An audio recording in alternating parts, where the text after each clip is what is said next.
The MS Westerdam cut a majestic figure as she slowly made her way into Elliott Bay at about 5 o'clock this morning. But those we met who were on board said their journey back from Alaska was bittersweet. It was a beautiful cruise until then, fantastic at Glacier Bay.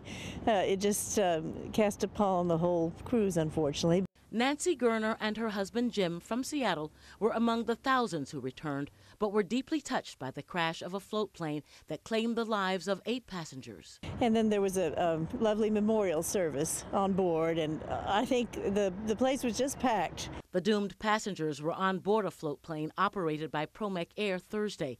They were on an excursion to the misty fjords when the plane went down in the rocky terrain near Ella Lake, northeast of Ketchikan. The 64-year-old pilot from Hope, Idaho, died too. We were actually on a freight plane ride that morning before it happened. We missed it by about an hour.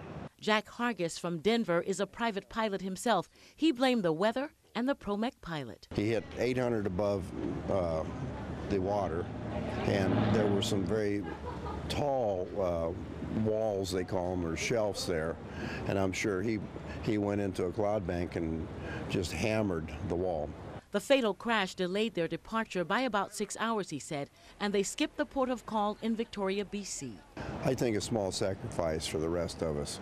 Despite the accident, most of the people here tell us that it did not ruin their trip to Alaska. After all, they missed just one port of call, but it had them counting their blessings. Oh, yeah. I have our 2 granddaughters with us, and their parents are out of the country. In Seattle, Deborah Horn, KIRO 7 Eyewitness News.